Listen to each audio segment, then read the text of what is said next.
नमस्कार मित्रांनो. आजचा एपिसोड खूप छान आहे आणि शेवटपर्यंत पाहायला विसरू नका. तर इकडे ॲडव्होकेट राजे जे आहेत ते नंदिनीला म्हणतात, की "मॅडम, मी माझ्या बायकोला तुमच्याकडे पाठवतो बरं का ट्रेनिंगला. कारण ती अजिबात स्वच्छता करत नाही आणि मला स्वच्छता आवडते. त्यामुळे आता तिचं नाव तर मी पसारावाला ठेवणार आहे."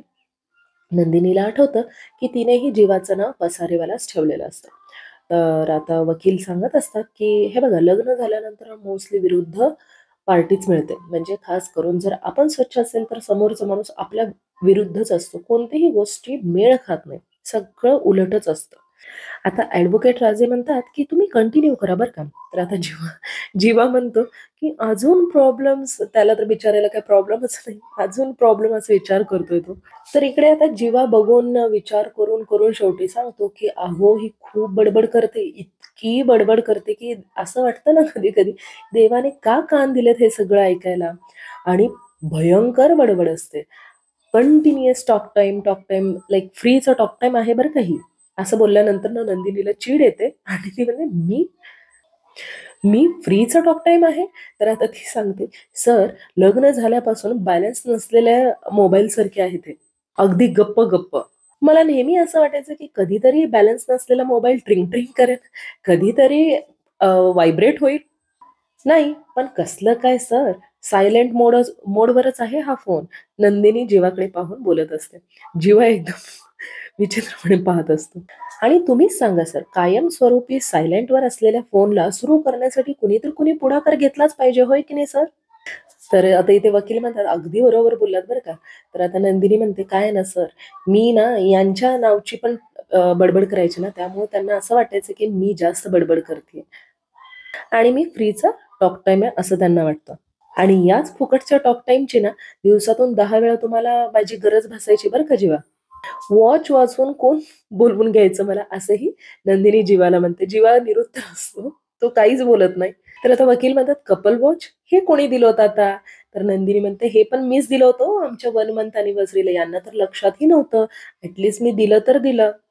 "आणखीन काही प्रॉब्लेम सांगू का तुमचे?" असं म्हणून ती जीवाकडे पाहते आणि जीवा बिचारा नाही, नाही म्हणतो इशारा करून. इकडे पार्थ जो आहे तो त्यांच्या वकीलला सांगत असतो, की "ह्या काय सांगणार आहेत प्रॉब्लेम्स काय आहेत? मी सांगतो ना, ऐका ना तुम्ही." फिस्कारलेल्या मांजरासारखं नुसतं वस्सकीने येत असतात अंगावर. कितीही करा, काहीही करा, काही उपयोग नाहीये यानं. आय कार्ड जरी विसरले मी द्यायला जरी गेलं, त्याच्यासाठी पण किरकिर करतात या. इकडे काव्या त्याला थांबवायचा प्रयत्न करते, "अहो" म्हणून. पण इकडे पार्थ ओरडतो, "मी बोलतोय ना, मध्ये-मध्ये नाही बोलायचं काव्या. माझ्या गाडीमध्ये कधीच बसत नाहीत. माझ्या गाडीत न बसता ऑटोने जातात आणि त्यानंतरनं माझीच गाडी पंक्चर करून मला ऑटोने घ्यायला येतात." आता काव्या पार्थकडे बघते आणि तिला लक्षात येते, की म्हणजे पार्थने ही गोष्ट निरीक्षण केलेलं असतं. इकडे काव्याला तर प्रश्नच पडतो, की म्हणजे पार्थला सगळं माहिती आहे म्हणून. इकडे नंदिनी ही सेम तसंच सांगते, "नुसती रिक्षा नाही घेऊन आले सर, रिक्षावाला बनून आले आणि तेही मी दिलेलं कपल वॉच घालून." आता जीवालाही लक्षात येते, की म्हणजे नंदीला माहीत होतं, की मीच रिक्षावाला होतो. नंदिनी म्हणते, की "अरे, एखाद्या माणसानं वेश बदलून इतकं आलंय, तर कपल वॉच काढून यावं इतकं कळत नसेल का या माणसाला?" तर आता वकील बिचारे या दोघांचं भांडणं बघत असतात. तेव्हा जीवा म्हणतो, की "अगं ठीक आहे ना, एक्साइटमेंटमध्ये विसरलं असेल माणसाने." तर आता नंदिनी म्हणते, की "एक्साइटमेंटमुळे पकडलंही जाऊ शकतो ना माणूस." तर वकील म्हणतात, "हो, अगदी करेक्ट आहे." नंदिनी म्हणते, की "एवढा वेश बदलून, भाषा बदलून, उपद्व्याप इतके करून काय उपयोग जर वॉचनं पकडलं गेलं असेल तर?" जीवा फक्त तिच्याकडे पाहत असतो आणि आता वकील म्हणतात, "हो, तुम्ही पण बरोबर बोलताय." तर आता जीवा म्हणतो, की "काय करेक्ट आहे सर? एकाच वेळेला 2 गोष्टी करेक्ट कसं असू शकतात? तुम्ही मला बोललात, आता हिला बोलताय तुम्ही करेक्ट." जीवा म्हणतो, की "हिचा नेमका प्रॉब्लेम काय आहे? मी कपल वॉच घातला म्हणून, की मी उपद्व्याप केले हिच्यासाठी म्हणून?" तर आता नंदिनी म्हणते, "मला दोन्ही गोष्टींचा प्रॉब्लेम आहे. मी तुम्हाला सांगितलं होतं, की नाही मला पिकअप करायला यायचं नाही, तरीसुद्धा तुम्ही आलात." इकडे वकील बिचारे या दोघांचं कन्व्हर्सेशन म्हणजेच क्यूट आर्ग्युमेंट जे आहे ते ऐकत आहेत. आणि आता नंदिनी म्हणते, की "आणि जेव्हा मी म्हणायचे ना सर, की मला प्लीज पिकअप करायला याल, तेव्हा बहाणे मारायचे आणि जेव्हा मी बोलवत होते तेव्हा तुम्ही कधीच नाही आलात. सो बेसिकली काय आहे ना सर, हे माझं कधीच ऐकत नाहीत." नंदिनी म्हणते, की "बेसिकली काय आहे ना सर, हे माझ्या पूर्ण विरुद्ध ऐकते म्हणजे मी जे बोलते त्याच्या विरुद्ध करतात." तर आता जीवा म्हणतो, "हे तू बोलतीयेस नंदिनी? तू बोलतीयेस?" तू माझं कधी ऐकलीयस? मी नाही म्हटलं तर पण माझ्या समोर येऊन सतत बडबड, बडबड, बडबड करत असतेस आणि माझं नाव जन्मेजय कोण ठेवलं हे विचारते मला. तर आता वकील म्हणतात, "ओह सिरियसली?" तर आता वकील म्हणतात, की "अहो तुमचं नाव जन्मेजय आहे?" तर आता नंदिनी म्हणते, "अहो जन्मेजय कसलं? जन्मठेप आहे नुसती." जीवा लाडानं पाहतो तिच्याकडे. तर आता जीवा म्हणतो, की "1 मिनिट प्लीज. माझ्या पर्सनल गोष्टीवरून किंवा माझ्या नावावरून कुणीही चिडवलेलं मला अजिबात चालणार नाही बरं का." तर आता नंदिनी म्हणते, की "डॉक्टर आणि काउन्सिलर समोर कधीच काही लपवायचं नसतं बरं का." इकडे काव्य आणि पार्थची पण फायटिंग चालू आहे, क्यूट फायटिंग. तर काव्य म्हणते, "लपवण्याबद्दल हे काय बोलतायत?"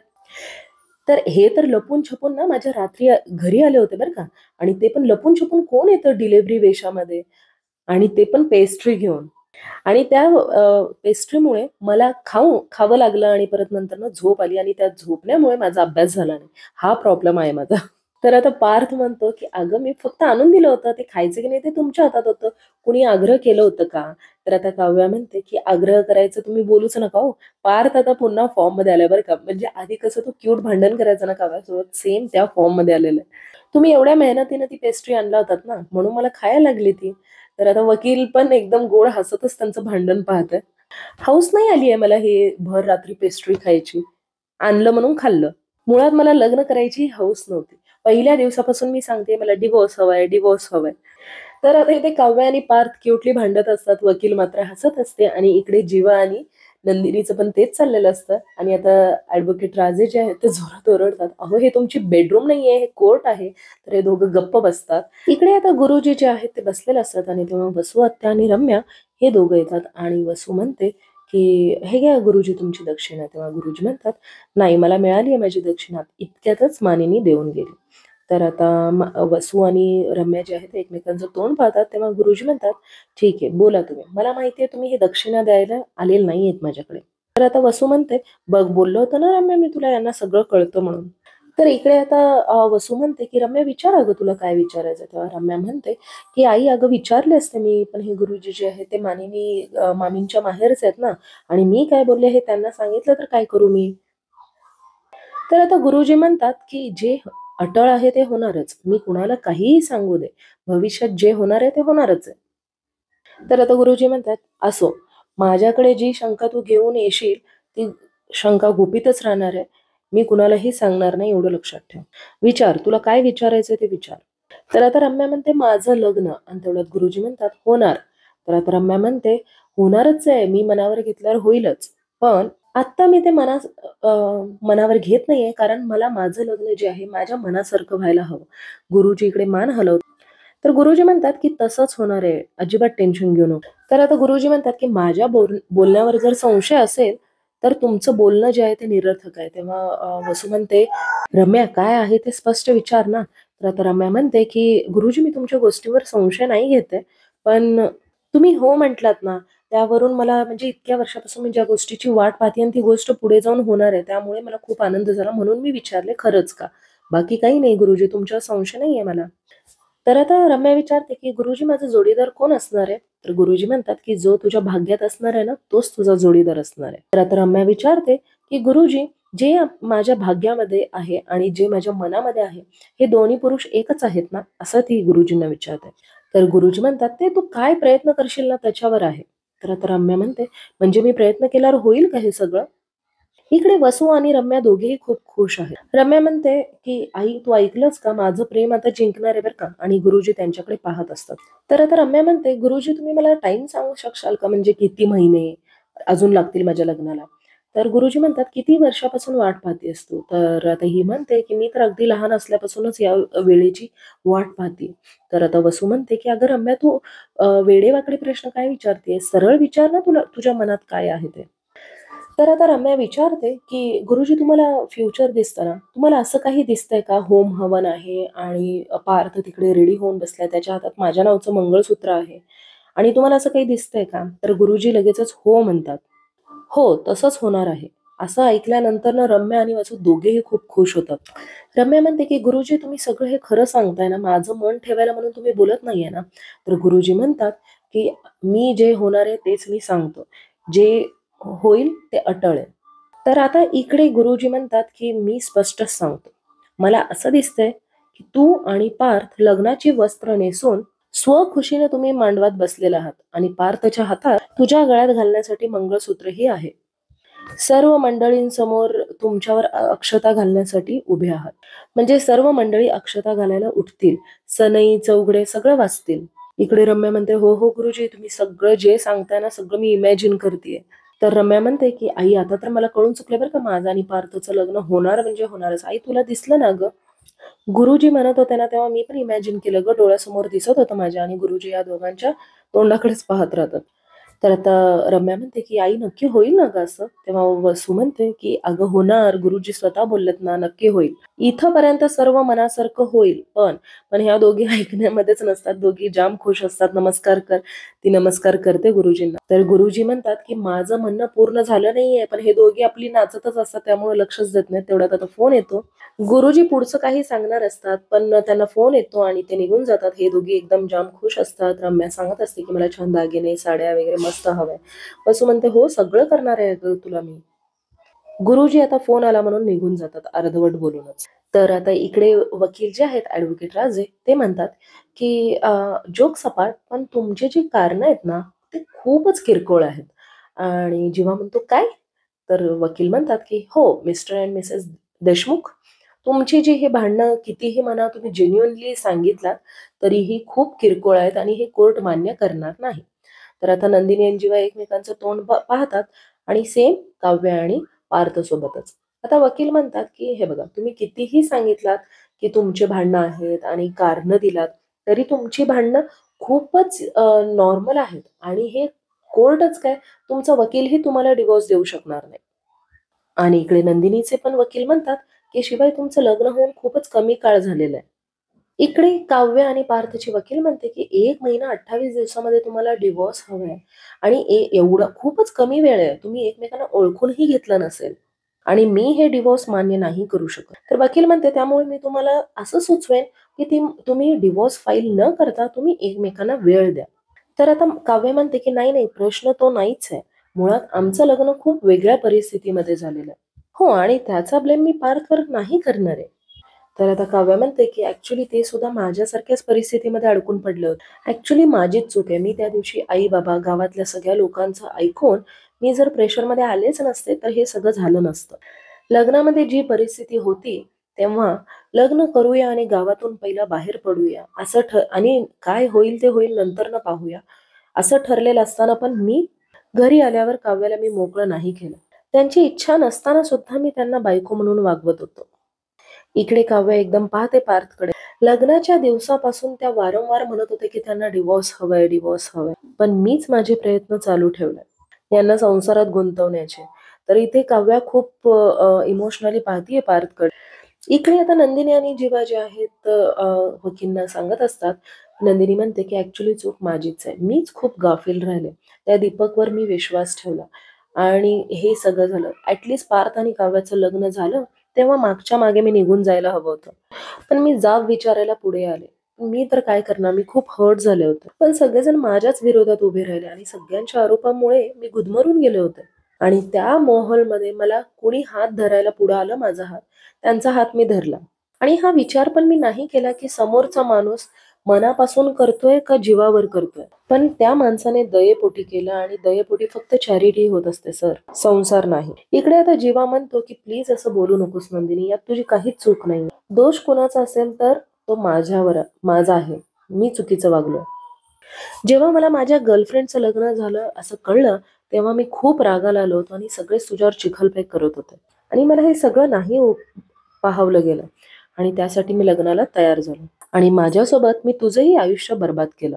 इकडे जीवाच्या डोळ्यात पाणी असतं तेव्हा नंदिनी त्याच्या हातावर हात ठेवत असते, पण परत ती माघार घेते. आणि इकडे पार्थ काव्याला म्हणत असतात की आय एम सॉरी काव्या, चूक माझीच आहे. असं बोलून पार्थच्या डोळ्यात पाणी येतं आणि आता काव्याला खूप फील होतं आणि ती तिचा रुमाल काढून पार्थला देते आणि पार्थ डोळे पुसतो. तर आता इथे जीवा पाणी पितो आणि नंदिनी म्हणते, सर मला जीवाबद्दल काहीच प्रॉब्लेम नाहीये, मला माणूस म्हणून ते खूप आवडतात, पण मी नवरा त्यांना कधीच मानणार नाही, कारण ते मला बायको मानत नाही आणि ते मला स्पष्टपणे कळलेलं आहे. शिवाय एकदा जीव तोडून संसार केल्यानंतर आणि तो मोडल्यानंतर पुन्हा पुन्हा हा खेळ खेळण्यात मला काहीच इंटरेस्ट नाहीये. इकडे काव्या सांगते वकीलला की इंटरेस्टिंग तर आहेत पार्थ देशमुख, हुशार तर खूप आहेत, पण मलाच आता लग्न करायचं नाहीये. IAS होणार आहे मी आणि मला खूप छान काम करायचंय. खरं तर पार्थ माझ्यापेक्षा खूप चांगली मुलगी डिझर्व करतात आणि म्हणूनच त्यांना मला या नात्यामध्ये अडकून ठेवायचं नाहीये. तुम्ही प्लीज आम्हाला या नात्यातून लवकरात लवकर मोकळं करा. म्हणजे पार्थ त्यांच्या आयुष्याची एक नवीन सुरुवात करू शकतील. यावेळी माझ्याशिवाय असं बोलल्यानंतर ती पण इमोशनल होते आणि पार्थही. तर आता ऍडव्होकेट राजे म्हणतात, ठीक आहे, मग मी तुमच्या वकिलांशी बोलून डिवोर्स फाईल करायला लावतो. तर आता 6 महिने तुम्ही वेगळं राहायला तयार राहा. तसा कोर्टाचा रूलच आहे. कारण डिव्होर्सच्या आधी तुम्ही 6 महिने वेगळं राहावं लागतं. आणि बघा तुमच्या नात्याला तुम्ही एक दुसरा चान्स देऊ शकता का? तर या 6 महिन्याच्या पिरियडमध्ये तुम्हाला कळेल की तुम्ही एकमेकांसोबत खुश होता की एकमेकांशिवाय जास्त खुश आहात. इकडे पार्थ आणि काव्याचं वकील पण जे आहे ती पण तेच सांगते की ठीक आहे, कोर्ट तुमच्या अर्जावर विचार तर करेल, पण या काळामध्ये तुम्ही एकमेकांपासून वेगळं राहणं अनिवार्य आहे आणि या कालावधीत नियमितपणे तुम्ही तुमच्या काउन्सलरला भेटणं पण अनिवार्य आहे. कोर्ट तुमचा 6 महिन्याचा घटस्फोटाचा अर्ज मंजूर करून घेत आहे, असं ॲडव्होकेट राजे म्हणतात. तर आता पार्थ आणि काव्य जे आहेत ते कारमधून येत असतात आणि खूप पाऊस येत असतो आणि कार अचानक थांबते. तेव्हा काव्य विचारते काय झालं. तर आता काव्य म्हणते की पार्थ म्हणतो की गाडीच्या बाहेर उतरल्याशिवाय कळणार आहे का. तर आता काव्य म्हणते की असं मी काही बोलले का तुम्हाला. आता पार्थ बाहेर येऊन पाहतो तर गाडी पंक्चर झालेली असते त्याची आणि आता तो विचारात पडतो की गाडी पंक्चर झाली आहे म्हणून. तर आता पार्थ जो आहे तो दाखवतो की गाडी पंक्चर झाली आहे, तुम्ही जरा बाहेर येता का. आणि काव्याला तो दाखवतो. मग काव्य बाहेर आल्यानंतर की हे काय. तर आता काव्य म्हणते की चष्म्याचा नंबर वाढलाय का तुमचा, दिसत नाहीये का तुम्हाला, टायरची हवा गेलीये. तर आता पार्थ म्हणतो की म्हणूनच विचारतोय मी, मागच्या वेळेला तुम्हीच काढली होती ना टायरची हवा.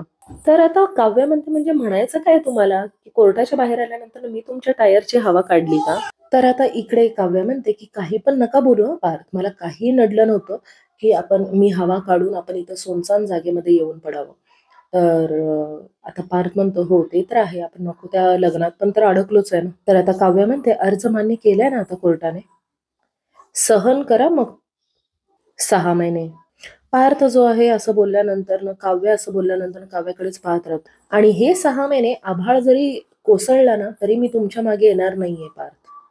तर आता इथे पार्थ आणि काव्या हे दोघेही भिजतात. पार्थ जो आहे तो एकदम पावसामध्ये त्याचं टायर चेंज करतोय आणि इकडे दुसरीकडे नंदिनी आणि जीवा जे आहे ते गाडीवरून येत असतात तेव्हा ही जोरात पाऊस असतो आणि नंदिनी घसरून पडत असते तेव्हा ती जीवाच्या अंगावर जाऊन पडते आणि म्हणजे जीवा वाचवतो तिला.